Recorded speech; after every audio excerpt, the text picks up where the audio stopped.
Hello guys, আজকে আমি দেখো ডাক্তারখানায় যাব। সকাল সকাল বেরিয়ে পড়েছি 10টার সময়। তোমার দাদা নিচেই দাঁড়িয়ে আছে, আর আমাকে ডাক্তারখানায় ছেড়ে দিয়ে আবার কাজে চলে যাবে। ফের আমার হয়ে গেলে আবার বলেছে ফোন করতে, আবার আমাকে ঘরে ফের রেখে যাবে। চলো দেখতে থাকো আজকের ব্লগ ভিডিওটা। রান্না ফান্না কিছু করিনি, ডাক্তারখানায় চলে যাচ্ছে আগে। ডাক্তার দেখিয়ে এসে তারপরে রান্না করব।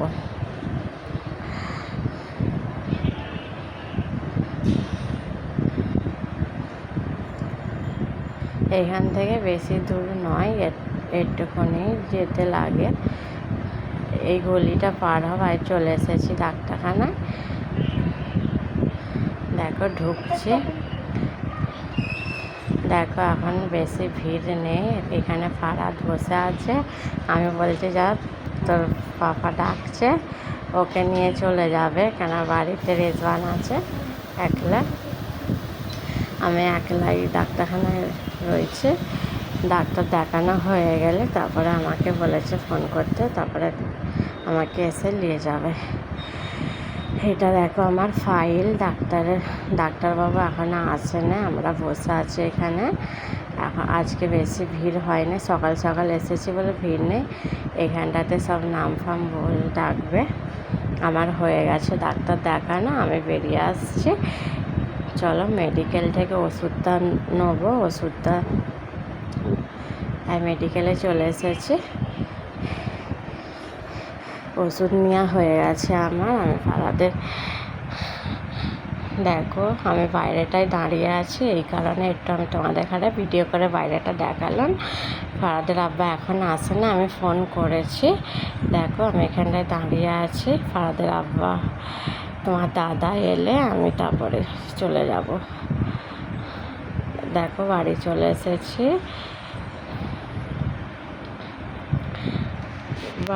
এসেছি, তাড়াতাড়ি জামা কাপড় সব খুলে তাড়াতাড়ি রান্না ফান্না করব।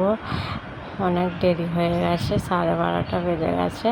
দেখো রান্না করার এখন কিছু নেই, লাউ শাক দিয়ে আর পালং শাক দিয়ে ডাল দিয়ে আমি রান্না করে নেবো, আর খাওয়ার সময় ডিম ভেজে নেবো। তোমরা দেখতে থাকো।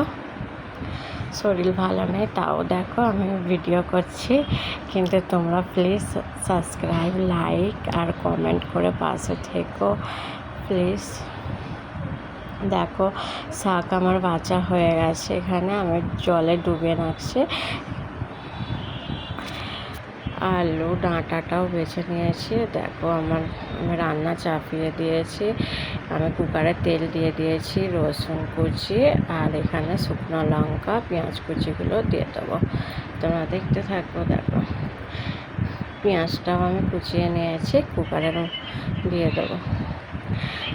ডালটা ধুয়ে রেখেছিলাম, দেখো ডালটাকেও আমি দিয়ে ভালো করে একটু কষিয়ে নেব। তারপরে ধুয়ে রাখা ডাঁটা আর আলুটাও আমি দিয়ে দিয়েছি একে একে। এবারে মশলাগুলো আমি দিয়ে দেবো, হলুদ গুঁড়ো, লঙ্কা গুঁড়ো, ধনে গুঁড়ো, জিরে গুঁড়োটা একটু লাস্টে দেবো। কষিয়ে নেওয়ার পরে নুন দিয়ে দিয়েছি। এই ছিল দেখো আমি কষিয়ে নিয়েছি। শাকটা এবারে দিয়ে দেবো এর মধ্যে।